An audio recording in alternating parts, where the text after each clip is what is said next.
बिस्मिल्लाहिर्रहमानिर्रहीम। अस्सलाम वालेकुम। 7th class. Hope you all are fine and doing very well. उम्मीद करती हूँ कि सब बच्चों ने पिछला लेसन जो है वो प्रॉपरली लर्न किया होगा और उसको लिख कर भी देखा होगा। मैंने सब बच्चों से कहा था कि आप लोग समरी जो हैं वो मुझे चेक करवाएंगे। आज हम लोग जो हैं उस लेक्चर को आगे बढ़ाएंगे। हम लोगों ने जो पार्ट डी छोड़ा था आज हम उसको कंप्लीट करेंगे और आज की हमारी डायरी है poem the naming of cats की। हम लोगों ने लर्न पार्ट डी करना है, लिसनिंग एंड स्पीकिंग वाला, और उसके बाद हम लोगों ने स्टोरी करनी है, it is no use to cry over spilled milk. ये स्टोरी कौन सी है? ग्रीडी डॉग वाली, जो हम लोगों ने पहले भी बहुत दफ़ा पढ़ी है, बचपन से पढ़ते हुए आ रहे हैं। कौन से वाली पोएम स्टोरी है? वो जिसमें एक कुत्ता जो है वो गोश्त का टुकड़ा लेकर जाता है लेकिन अपनी लालच की वजह से उसको खो देता है। वो स्टोरी की रीडिंग भी हम साथ करेंगे। बहुत आसान है, इसलिए हम लोगों ने दो चीज़ों को इकट्ठा किया है। अच्छा, तो अब देखें हमारा पार्ट डी है क्या। लिसनिंग एंड स्पीकिंग का पार्ट है और उसमें क्या है? अपोलोजाइजिंग, यानी अब माफ़ी मांगना।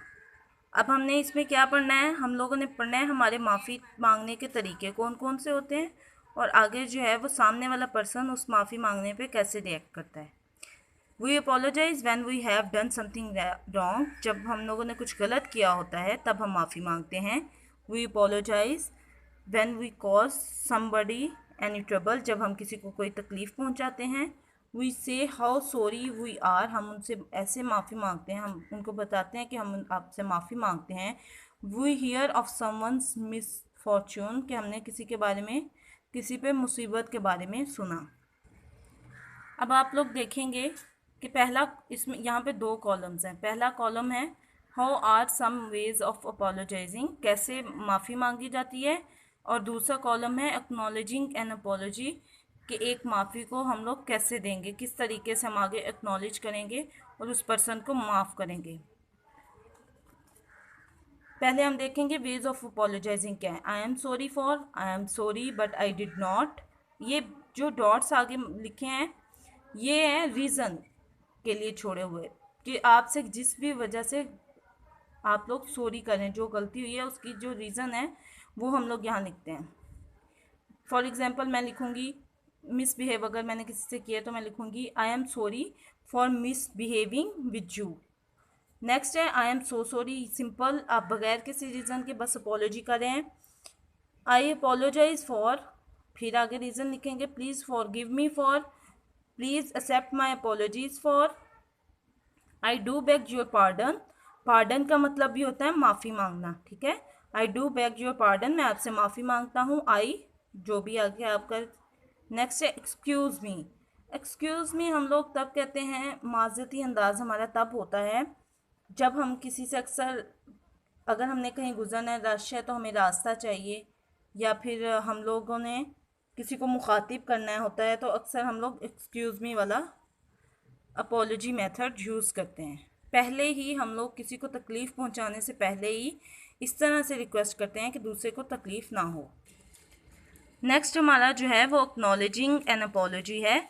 वो किस तरह हम लोग कहेंगे, सामने वाला पर्सन रिएक्ट करेगा, that's quite all right, don't mention it, I accept your apology, there is no need to be sorry, thanks for your apology, thank you for your sympathy. Sympathy का मतलब है हमदर्दी, आपकी हमदर्दी का शुक्रिया। फर्स्ट, अब हम अपना फर्स्ट क्वेश्चन देखेंगे। Work with the classmate and practice the above expression. अपने क्लासमेट के साथ जो है ये डिस्कस करें, जो ऊपर हम लोगों ने दो कॉलम्स पढ़े हैं, और फिर आप लोग जो है अपने इन जो लाइनों को, यानी एक्सप्रेशन जो ये लाइंस हैं, इनको आप प्रैक्टिस करें कैसे हम लोग बोलेंगे।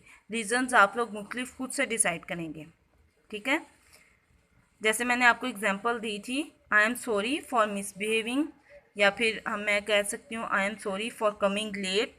तो सामने वाला पर्सन जो आपके क्लासमेट है वो आपको किस तरह जवाब देगा कि दैट्स ऑल राइट, ठीक है। इस तरह हम लोग जो है वो अपनी अपॉलॉजी पेश करेंगे और उसको एक्सेप्ट करेंगे। नेक्स्ट क्वेश्चन है हमारा, use one of the expressions given above for each of the following situations. इनमें से जो मुख्तलिफ जो एक्सप्रेशंस दिए गए हैं, ऊपर जो हमें 2 कॉलम्स दिए गए हैं, हम उनको नीचे उन्होंने हमें सिचुएशंस दे दी हैं, उसमें हम कैसे इस्तेमाल कर सकते हैं। Also think about what the responses might be, कि वो जो रिस्पॉन्सेज है हमारा जवाब क्या हो सकता है, रद्द-ए-अमल क्या क्या हो सकता है। You may role play all these situations in class, या आप क्लास में सब कुछ कर सकते थे। अब 7th क्लास, क्योंकि हम लोग जो हैं वो एक दूसरे के साथ नहीं बैठे हुए हैं, हम लोग क्लास के फॉर्म में नहीं बैठे हुए, तो अब आपने इसको ये सिचुएशंस प्रैक्टिस कैसे करनी है। जैसे क्वेश्चन नंबर 1 वाली, आप अपने किसी बहन या भाई के साथ जो है वो बैठ के ये एक्सरसाइज प्रैक्टिस कर सकते हैं, ठीक है। इससे तो एक तो आपकी ना आप जैसे भी इंग्लिश इम्प्रूव होगी, और आप लोगों को बोलने में भी आसानी होगी, और आपकी लर्निंग हो जाएगी। अब जो सेकंड वाली एक्सरसाइज है, उन्होंने हम लोगों को मुख्तलिफ सिचुएशंस दी हैं, ठीक है। ए से लेके एज तक हमारे पास डिफरेंट सिचुएशंस हैं। अब इनमें जो हम लोग हैं, ऊपर से हम लोग देखेंगे कौन सा तरीके से हम लोग माफ़ी मांगेंगे और कौन से तरीके से हम लोग आगे माफ़ कर देंगे, एक्नॉलेज करेंगे उस माफ़ी को।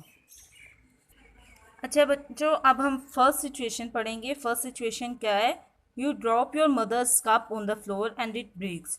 अब अपनी मदर का जो कप है वो आपसे ज़मीन पर गिर जाता है और वो टूट जाता है। अब इसमें हम लोग किस तरह अपनी मदर से माफ़ी मांगेंगे, वो मैंने आप लोगों के लिए नोट्स में कंपाइल कर दिए सारे आंसर्स, ताकि आप लोगों को परेशानी ना हो लर्न करने में, और नोट्स इंशाल्लाह आपको 1-2 दिन में मिल जाएंगे। पहले मेथड हम लोगों ने देखा, I am so sorry, I did not mean to do it. मैं माफ़ी चाहता हूँ या चाहती हूँ, मैं ऐसा करना नहीं चाहता या चाहती थी। आगे मदर का आंसर क्या होगा, that's all right, it must have slip. कोई बात नहीं, ये फिसल गया होगा, it was an old one anyway, ये पुराना था। अब माँ ने देखें बेटे को जो है वो, या बेटी को बुरा ना लगने के लिए माँ ने जो है, क्योंकि बच्चों ने माफ़ी मांग ली है, अगर आप लोग अपनी गलती एक्सेप्ट कर रहे हैं तो पेरेंट्स जो हैं वो उसको बहुत जल्दी एक्नॉलेज कर लेते हैं और माफ़ी मिल जाती है। तो आगे से आपको डांटने की जगह उसने, माँ ने सिंपली कह दिया कि वो पुराना हो गया था, ताकि बच्चा डिसहार्ट ना हो। नेक्स्ट है हमारा, you bump into somebody as you pass in a hurry. आप किसी से टकरा जाते हैं, बम्प का मतलब है टकरा जाते हैं, जब आप जल्दी में गुजर रहे होते हैं।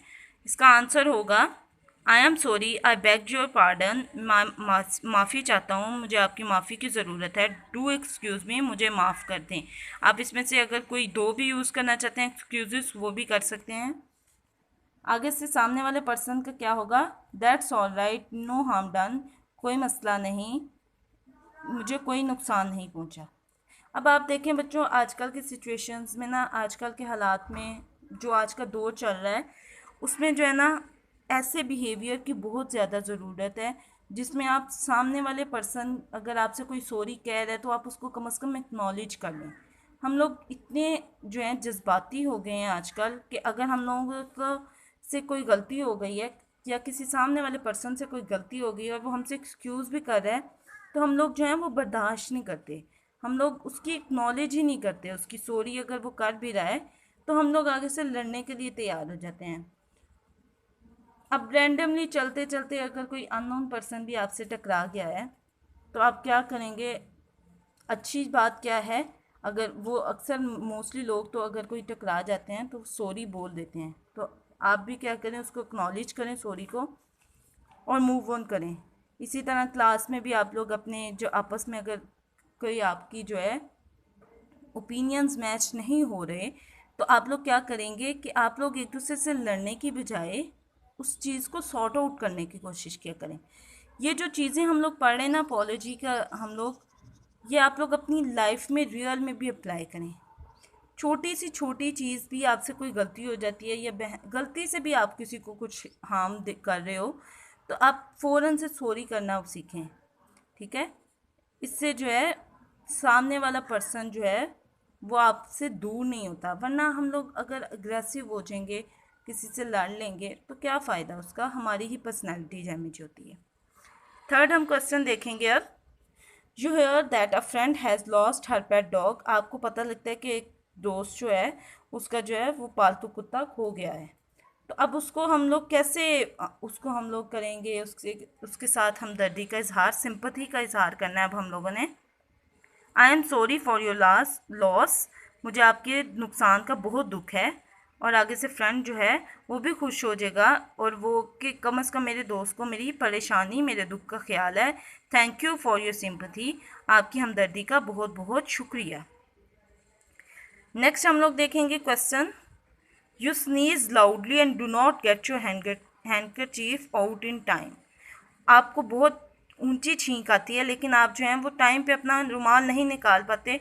ऐसा मोस्टली केसेस में होता है कि आप लोग छींक देते हैं और सामने वाले पर्सन को अक्सर उसका जो है नुकसान उठाना पड़ता है और उसको तकलीफ़ उठानी पड़ती है उसकी वजह से, ठीक है। तो आप लोग जो हैं बजाय इसके कि आप अपना खामोशी से बैठ जाएं, उसी वक्त एक्सक्यूज़ कर लेना बेहतर है, और ताकि सामने वाले को जो तकलीफ़ हुई है उसका अजाला हो सके। इसका आंसर होगा excuse me, I do apologise for that, मुझे माफ़ कीजिएगा, मैं इसके लिए आपसे माफ़ी चाहते हूँ या चाहता हूँ। There is no need to apologise, सामने वाला पर्सन भी फिर आपसे खुश होकर कह सकता है कि मुझे आपसे माफ़ी की ज़रूरत नहीं है। Just clean up the mess, ये जो गंद पड़ा है उसको साफ़ कर दें।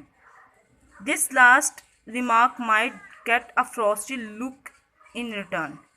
अच्छा, अब ये जो दूसरा है ना, अब इसमें ये देखें, इसमें जो सामने वाला पर्सन है मैंने वही दिखाया, उसने थोड़ा सा देखें आपके अपॉलॉजी एक्सेप्ट भी कर लिए, लेकिन क्योंकि ये देखें आपको खुद इरिटेशन होगी अगर आपके ऊपर कोई छींक रहा है, तो उसने जो है ना साथ में कह भी दिए कि आपने जो ये गंद फैलाया उसको साफ़ कर दें। तो उन्होंने कहा कि ये थोड़ा सा हार्श भी है, हालांकि उसने अपॉलॉजी एक्सेप्ट कर ली है आपकी। नेक्स्ट हम लोग देखेंगे, you slip your book you spill your drink on somebody's shirt. आप किसी की शर्ट पर जो है वो पानी या अपना मशरूब गिरा देते हैं, तो इसका आंसर क्या होगा? I am sorry, do forgive मी, मैं माफ़ी चाहता हूँ, मुझे माफ़ कर दे। नेक्स्ट आंसर है नॉट टू वरी, परेशान होने की ज़रूरत नहीं, it will soon dry out, ये जल्दी खुश्क हो जाएगा। नेक्स्ट एफ वाली हमारी सिचुएशन है, you take a friend to the cinema but it is close, आप अपने एक दोस्त को सिनेमा लेकर जाते हैं लेकिन वो बंद हो चुका है, तो इसके लिए क्या होगा? I am sorry, I should have check that it was open today, मुझे देखना चाहिए था कि क्या ये खुला है। Never mind, I would have thought to check that earlier, let's go to the cafe instead, कोई बात नहीं, मुझे भी इसके बारे में देखना चाहिए था, चलो अब हम कैफ़े चलते हैं। यानी उस कंपनसेट कर दिया उसकी जो पहले वाली प्रॉब्लम को, उसने अपने दोस्त को भी शर्मिंदा होने नहीं दिया। नेक्स्ट है हमारी statement, you realise you have forgotten to bring your completed homework when the teacher asked to see it. इसका आंसर होगा प्लीज़ एक्सेप्ट माई अपॉलॉजीज़, मेरी माफ़ी कबूल कीजिए बराह मेहरबानी। आई कम्प्लीटली फॉरगॉट, मुझे मुकम्मल तौर पर भूल गया था। ना आंसर है surely it was not for today detention, वो भी आगे से कंपनसेट करके कह रहा है कि यकीनन ये आज नहीं होना होगा, इसीलिए ऐसा हो गया है, इस पर तख़ीर हो गई है।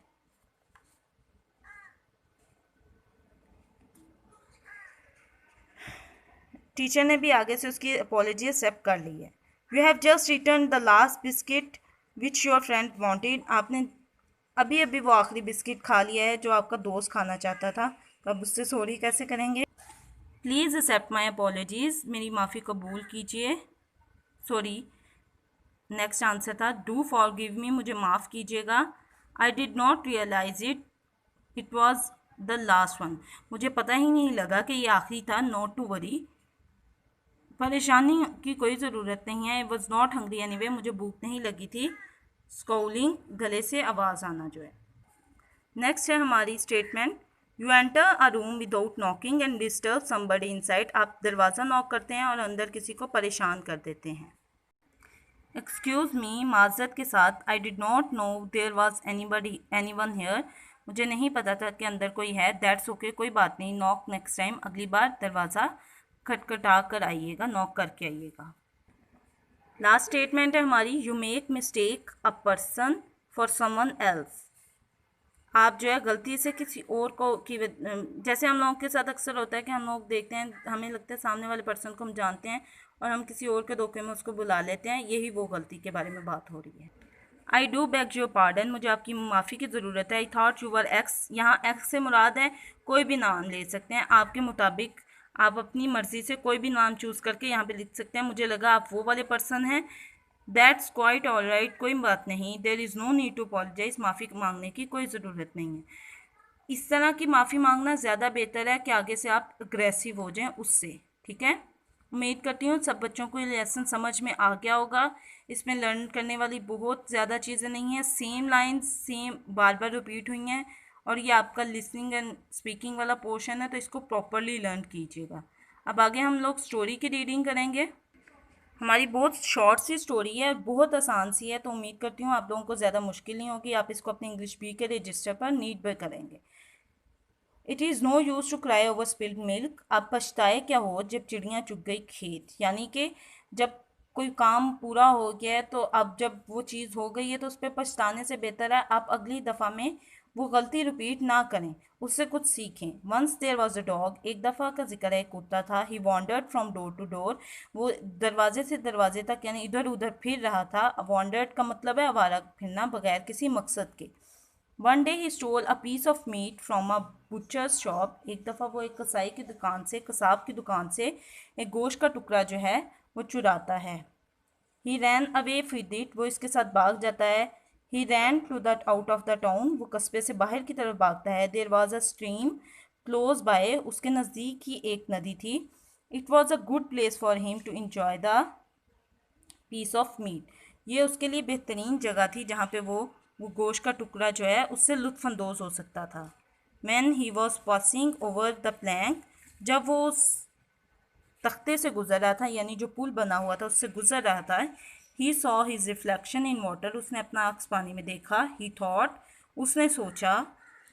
It was another dog with a larger piece of meat, कि ये एक और कुत्ता है एक बड़े गोश्त के टुकड़े के साथ। ही वॉज वेरी ग्रीडी, वो बहुत लालची था। हिज माउथ वाटर्ड, उसका पानी मुंह जो है वो पानी से भर गया। He barked at the dog in the water, उसने पानी में मौजूद कुत्ते पर भौंका। When he opened his mouth, जब उसने अपना मुंह खोला। His own piece of meat fell into the water, तो उसका अपना गोश्त का टुकड़ा जो है वो पानी में गिर गया।